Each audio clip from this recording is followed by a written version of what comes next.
Hello, Hosebo. Ni hao. Welcome to Planet the Climates. POTK is a Climatao podcast, bringing you the latest information and insight into the world of climate action. Clima is a blockchain protocol backed by carbon credits that gives people a chance to fight climate change as a collective.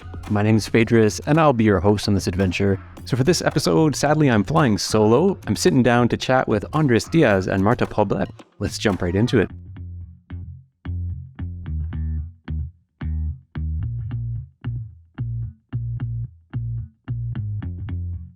So with this episode, we're sitting down to chat with Diaz and Marta Poblet from the RMIT in Melbourne, Australia. They've recently authored a paper on governance in regenerative finance. It's a fascinating study, but how about we let them explain it to you rather than me?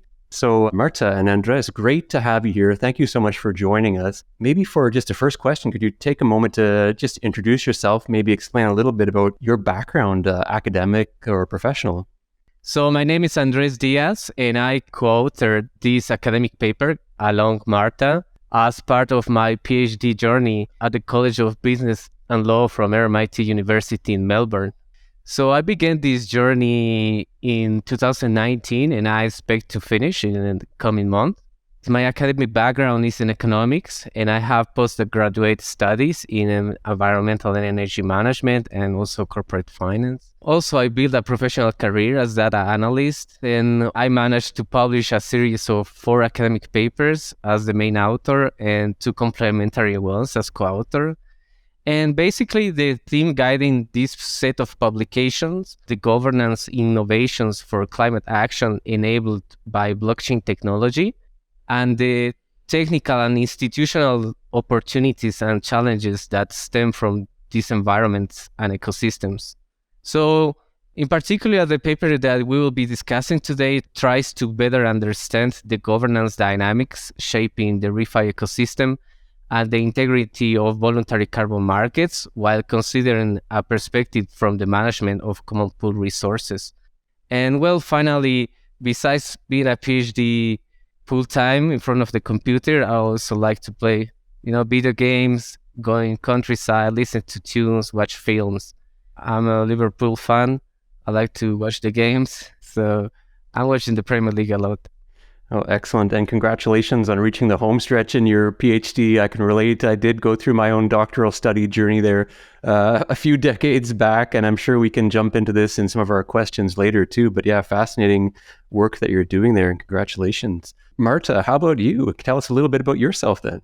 So thanks, Phaedrus, for having me as well. My name is Marta Poblet, and I am a professor at RMIT University, a professor in law and technology, the Graduate School of Business and Law. I'm originally from Barcelona, and in Barcelona I was director of the Institute of Law and Technology at the Autonomous University of Barcelona.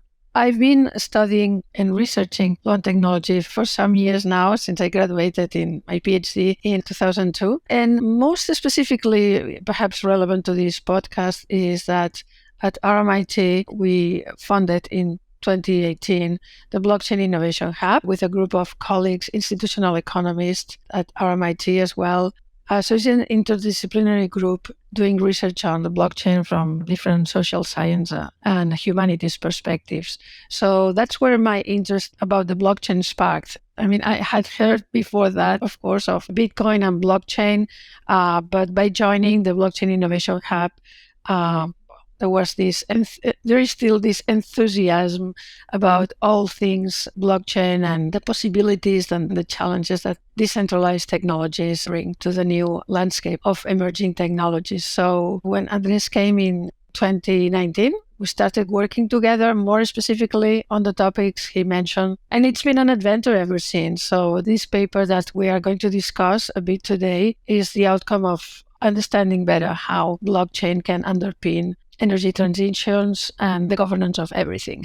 Oh, excellent. And I guess an underlying thread there is that, sustainability or that regenerative potential. When did that become urgent or important for you to incorporate that aspect into your work? I remember, and Andres may remember very well, when he arrived in Melbourne, 2019, one of the most well-known and respected Australian economists, Ross Garnaut, had recently published a book called Superpower, Australia's Low Carbon Opportunity. Paul Garneau is a well-known economist, a policy advisor, a diplomat, a very influential figure in Australian policy with regard to climate change and renewable energy. And I remember highlighting many, many pages in that book and lending it to Andres, full of post-it notes, and saying, Andres, welcome to Australia. I think you have to read this book first thing if you want to understand what's happening in Australia with regard to climate change policies and the background of the last 10 years, because we've been going through different policy perspectives towards climate change, sometimes very active, sometimes quite underwhelming. And Garneau's book explains very well how other countries can benefit from a low carbon economy. And that's where I understood better how voluntary carbon markets work. And that's where we decided, well, this is a promising area of research, especially now with the coming of the blockchain. So I'm not sure, Andres, if you remember that moment, but to me, that was a massive eye-opener. Of course, I remember that book that you lent to me. I think I didn't give it back to you. Sorry about that. But, I didn't want to mention that. But yes, of course, I do remember. But well, in my case, I've been interested in the carbon markets for a decade now. I started studying the carbon markets, I remember, in 2011. I was still a student at the Master in Energy and Environmental Management at Twente University in the Netherlands. And at that time, I got really fascinated about the complex institutional design of the European Union emission trading system. I got so fascinated with this emission trading system that in my master's thesis, I focused my investigation on how this emission trading system triggered flows of capital for the investment in cleaner ways of production across Europe, but also in the global south. So from this experience, I think I got a clearer perspective on the opportunities and challenges that carbon markets were experiencing at that time. And well, about my interest in governance, that started even earlier when I was undergraduate student of economics in 2009. And I got interested in institutional economic theories, such as the theory of the firm by Oliver Williamson, or institutional change and economic performance by Douglas North, both of them Nobel Prizes. And these authors, broadly speaking, theorize the success or failure of economic phenomena by investigating the complex incentives stemming from formal and informal set of rules that sustain the overall economic activity. So at the core of these rules and incentives emerge concepts such as transaction costs and institutional quality. Basically, as long as the rules and incentives in place promote, let's say, entrepreneurship or economic exchange, transaction costs will be low and institutional quality will be appropriate.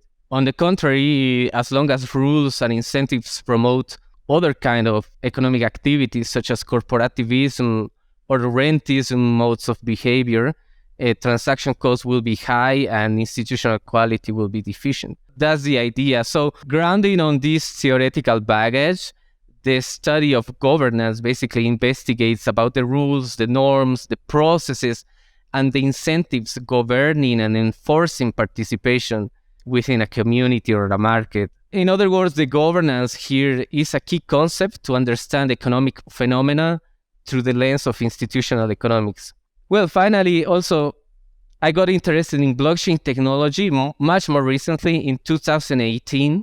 One day, I remember that this friend of mine come home and starts talking about cryptocurrency, which for me was all totally new. I had no idea about this world. Then when he's explaining the technology behind these cryptocurrencies, he starts, of course, talking about the blockchain. And he says something like, it's a technology that will allow us to reduce the cost of transaction.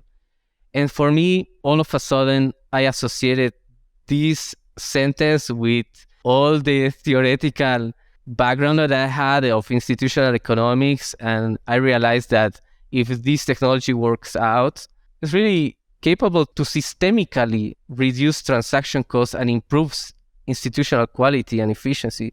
So yeah, it could be something very important.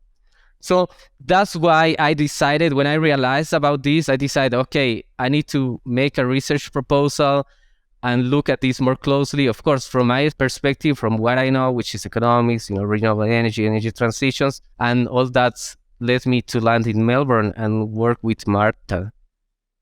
Oh, fantastic. That's great to hear too, that moment where it clicked for you about blockchain. I can certainly relate for that. I know a lot of us have been on, different journeys with blockchain just being on our radar, vaguely understanding Bitcoin and all of that. And so for you, it was this potential to really, increase efficiencies in governance. Exactly. It just made click to me. And thanks God I found Marta that was looking someone that interested in these kind of topics too. And we could work very well. Yes. To add to what Andres just said, blockchain offers these interesting opportunities for innovation with enhanced distributed networks that's securely protected with cryptography to make transactions immutable. But there's also innovations in the way people participate in those networks. What is fascinating to me is that blockchains can be understood as well as socio-technical systems, which is in fact a combination of people doing things both on digital platforms but also offline. And when you have this combination of people doing things both online and offline and using different technologies, there is some sort of socio-technical system emerging for which the governance rules are not yet clear because it's a new system. And it's at the same time, it's a complex system. So there are interactions that lead to not necessarily foreseen consequences. And that interaction among complex systems and technology makes this space fascinating. So the innovations that people have tested and still are testing and developing have real consequences for economists, for legal experts, for governance researchers, because technology offers new ways to participate in those systems. And we don't fully understand yet how it can be deployed, how it can be enhanced for people to participate. Well, I think that's probably a perfect transition or a segue to actually lean into the paper there too. So for our listeners, it was released just a couple of months ago, Governance of ReFi Ecosystem and the Integrity of Voluntary Carbon Markets as a Common Resource. So I don't know, Marta or Andres, if you'd like to kind of walk us through the thesis, what was your hypothesis leading into this work, and just explain the study and where it ended up going. It basically departs from a governance assessment of the current challenges that voluntary carbon markets and carbon markets in general face nowadays.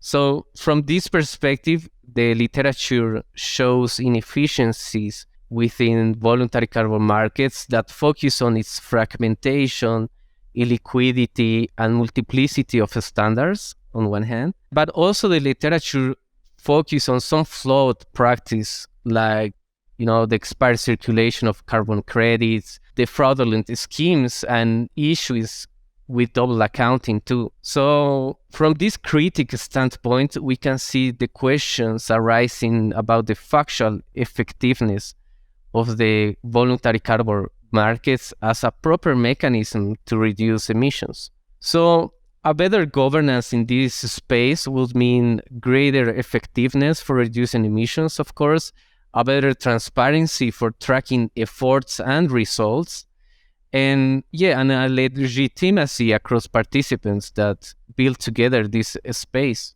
So I think that for this, it is fundamental to find the mechanism for tracing emissions, flows, that allow us to guarantee the avoidance of double accounting and, of course, complying with the international agreed accounting requirement. Having a clear view of what's going on about the current challenges that voluntary carbon markets face nowadays, we focus on understanding the potential role of blockchains in this realm. And in a nutshell, blockchains emerge in the carbon market literature as a novel and flexible technology for the robust accounting of carbon markets procedures, including the issuance and trading of carbon credits. So this robustness is associated with the capability for building trustable infrastructure for accounting, basically. These opportunities materialize in a unique, transparent database provided by the blockchain, which is capable of tracking assets, exchange flows, and mitigation outcomes. So having clearer picture of the challenges of current carbon markets and the potential of blockchains, we intended to explore and better understand the goals, scope, and intended outcomes of emerging projects in the ReFi ecosystem. It's a series of case studies, right, that do a deep dive on the governance. Is that right? Yes, exactly. So for this purpose, we gather public information from ReFi DAO, which is a kind of repository of projects within the ReFi space. And we found around 180 projects providing a myriad of solutions associated with carbon emissions, accounting, and carbon markets. And of course, it will be impossible to scrutinize all these 180 projects. So we screened them by availability for public documentation, such as white papers, to better understand the dynamics shaping this ecosystem. So from this screening, we saw that the innovation is not so scattered, but it's really concentrated in a few key projects that serve as base layer and open source platforms. And this makes it easier for developers around the globe to leverage on such open source base layers as templates, and from there provide their own customized solution. So maybe that's why we have seen this exponential growth of the ReFi ecosystem in recent years. Oh, excellent. So for our listeners, I mean, I'm kind of cheating here too, but I know in your case studies, you're looking at a lot of, our ecosystem and some of the big players that our listeners are likely familiar with, like Toucan Protocol, obviously Regen Foundation, Moss, and of course, KlimaDAO itself there too. So I'm curious, what were some of the findings that jumped out at you, or perhaps might have been unexpected findings that you did not expect to see?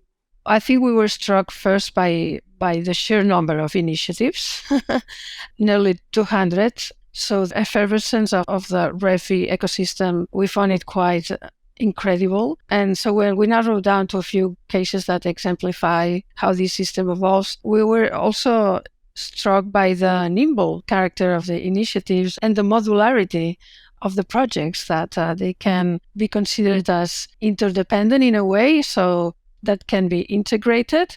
I think that was a fascinating example of modularity in the ReFi ecosystem, to have all these projects that could somehow not just learn from each other, but build on each other. And that's, I think, one of the strengths of ReFi. And then the governance systems that tend to be similar, based on both informal and formal mechanisms. Discussions on Discord as informal mechanisms, then leading to more formal proposals that get voted. So this is a bit across the space. Everyone has its own particularities, of course, but that way of building governance is quite interesting.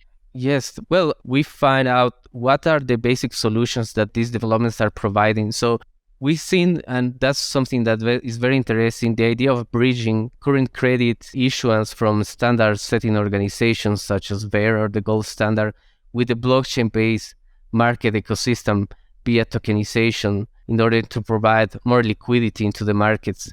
And I think that's something really interesting you are doing. Also, as I mentioned, the second solution will be providing this digital infrastructure for accounting, issuing, and trading, only within the blockchain. And third will be the linking the demand of carbon credits from individuals or corporations with the supply. That Klima has a lot of experience on that. So based on those solutions, I think it was very interesting to understand how the governance process also work, as Marta mentioned briefly, the voting mechanisms and the proposals, which are very characteristic of proof of stake kind of dynamics of governance. So it was very interesting to see all the developments you're doing in governance in that aspect. That's great to see. And I think that kind of also underscores some of those similar mechanisms and decision-making that happens across our organizations. I think, Marta, you touched on there, that fact that it's, positive and enforcing and sharing best practices. And I think a term that some of our team have used too is that co-opetition, I guess, right? Like we're competing. This is a nascent, growing, burgeoning space, but we can't go it alone. And this is something where all hands on deck when it comes to tackling the climate crisis and when it comes to addressing these inefficiencies that you've also, documented in the voluntary carbon market. Yeah, that's right. And one interesting aspect that captured our interest was to what extent we can analyze this with a common-based resource perspective. And that's basically the work of Nobel Prize Elinor Ostrom and her team For our listeners, I think, a lot of them would have heard expressions like tragedy of the commons is one that's out there that people would understand. I don't know if you could just take a moment, because you referenced obviously Eleanor Ostrom there, and this idea of Ostrom compliance that gets referenced many times in your paper too. Could you unpack that a little bit? What do we mean when we say, commons or common pool resources? This idea of tragedy of the commons comes from a paper by Hardy in 1968, where his hypothesis was, or his main tenet was, common-based pool resources, pastures, fisheries, these kind of natural resources suffer the tragedy of the commons by overexploitation of the resources. And that's basically the tragedy that Hardy highlighted in managing these communal resources. What Ostrom instead showed with her research was that, in fact, when managed properly, pool resources do not necessarily lead to overexploitment and can thrive. And she showed that with her team, with a number of examples across the world of pastures, fisheries, forestries that were sustainably managed. So we claim that the voluntary carbon markets and the ReFi ecosystem can equally be successfully managed as a common-based pool resource. And there are elements for that to happen, not just the carbon market in itself, but the digital infrastructure that the ReFi ecosystem is building can also be conceived as a common-based infrastructure, even though there is this aspect of competition and cooperation that you mentioned before. But for this to happen, design principles such as having clear boundaries, having rules that people can build and self-management rules, having enforcement mechanisms for these rules, having conflict resolution systems in place, these kind of principles, she formulated up to 8 principles, probably need to be taken into account when thinking of how sustainable long-term the ecosystem of ReFi is going to be. And we've discussed that lengthy, and we keep discussing because it's a very open question, actually. How to efficiently govern the ReFi ecosystem, it's work in progress. Yeah, basically, so the ReFi and all these blockchain environment ecosystem comes from an idea of self-organization and self-sufficiency, let's say, in many aspects. So we took the idea of the commons because we understand that governance needs to be taken into account to build their own communities, and for this to grow and to make it sustainable, they have to have some root on some theoretical background. And we found that on the commons. As Marta mentioned, there are many principles about the commons that we can see reflected, and some others that are still a work in progress. And that's, I think, that the most important thing, that to see that there is this intention to move in this kind of direction, and there is a potential to do this, especially when we understand that the technology is still in the very early days and there is plenty of room to keep growing. I think that's just a brilliant insight or a brilliant twist when people think about those commons. Marta, as you were explaining, like they do think about, our oceans, our natural resources, our natural environment that we've unfortunately, neglected and squandered in many ways, but then applying that regenerative finance itself, that's this growing movement, and the voluntary carbon market itself is a common pooled resource as well too. Maybe a big question here too, and you've probably already spoken to it in several ways, but why does governance matter when it comes to tackling climate change? Why should they care about governance? Well, that's my bias as a legal scholar, probably. Governance is important everywhere, not just in climate change, but especially in such a complex problem, such as climate change is. Having governance mechanisms at different levels, local, regional, national, supranational, is critical. We are tackling a very complex issue, and it requires not just economic incentives, but it also requires rules, and it requires institutions. And again, these institutions can be operating at different levels, and then it requires coordination among these different institutions. So you start seeing that if you want to tackle a problem that manifests at so many levels, creates the need for having regulatory frameworks at those different levels as well, and the coordination mechanisms so that you don't create inefficiencies and other shortcomings that would affect the goals, the targets that you want to reach. I think climate change is a beautiful example of why we need governance, and why governance is not something hampering innovation, but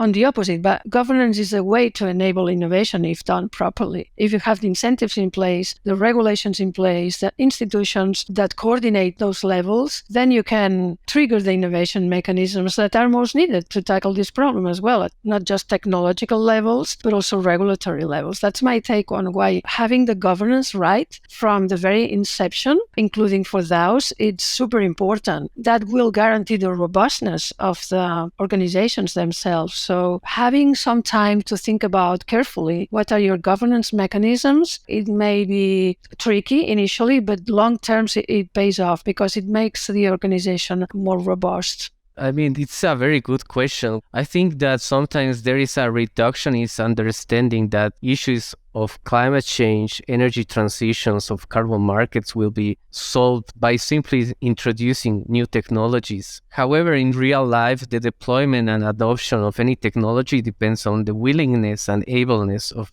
people and societies at a larger extent to act. And sometimes people need to act on non-linear processes and contested processes. So it is important to understand this from a governance perspective.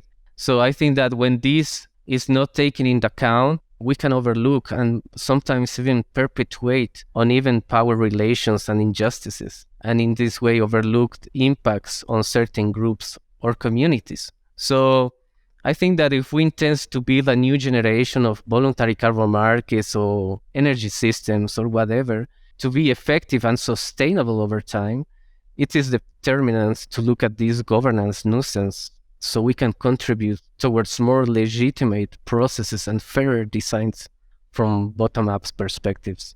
So I think generally speaking, I think regenerative finance or that the ReFi movement that you've examined here in your paper, it's fair to say that it's still a very new space and a new process and a new approach to that governance side of the coin there.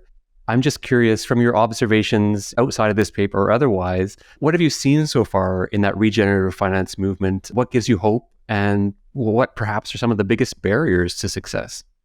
As I said before, I think what gives me hope is the potential for innovation and the sheer enthusiasm of a new generation of people being fully aware of the threat of climate change, but at the same time being able to test, to experiment new technologies, leading towards new forms of governance as well. So the potential for innovation is one of the things that gives me hope in that space because, again, it brings together people with technology and capabilities to tackle this problem.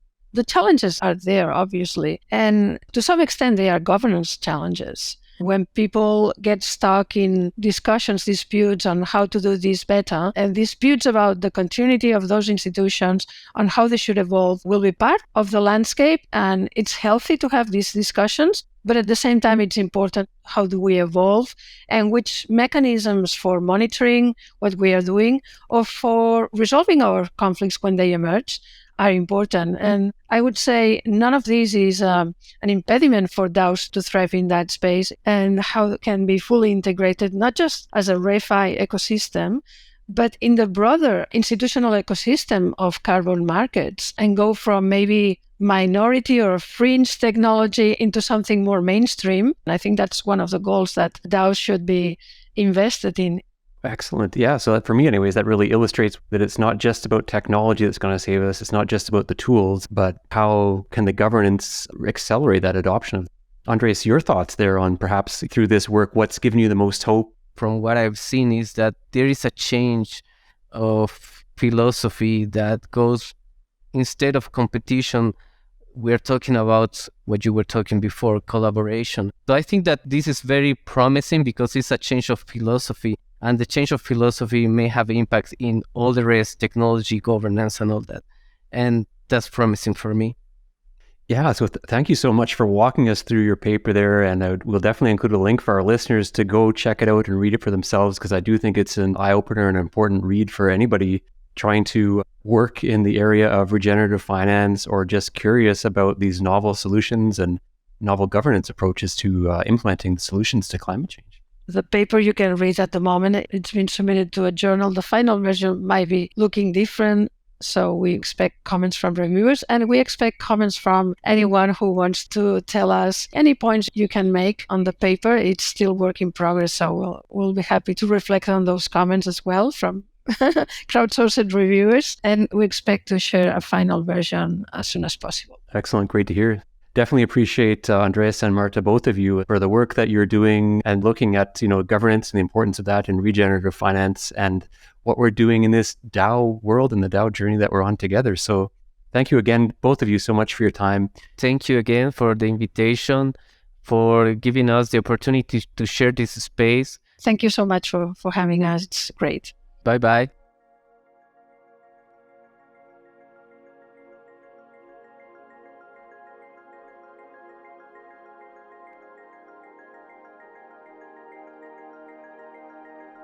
Excellent. So I hope, listeners, that you enjoyed that conversation. I sure enjoyed chatting with Marta and Andres there. One of the things that really stuck out to me was this idea that I think we often talk about our natural resources as being the commons and how these have been neglected and mismanaged and poorly governed. And then what they're doing with their paper here at the Royal Melbourne Institute of Technology is they're flipping that on its head and saying, well, the actual solutions there, the voluntary carbon market and the regenerative finance space that we're all working in here at KlimaDAO, these are common pool resources as well too, and how they're governed matters, and how they're governed impacts the ultimate change that we can make in tackling the climate crisis.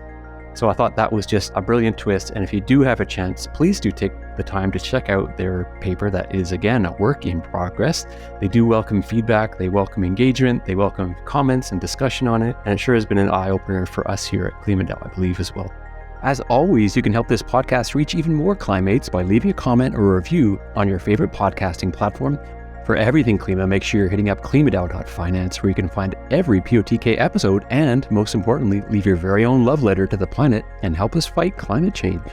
That's it from us. We look forward to connecting with you once again on the very next Planet of the Climates.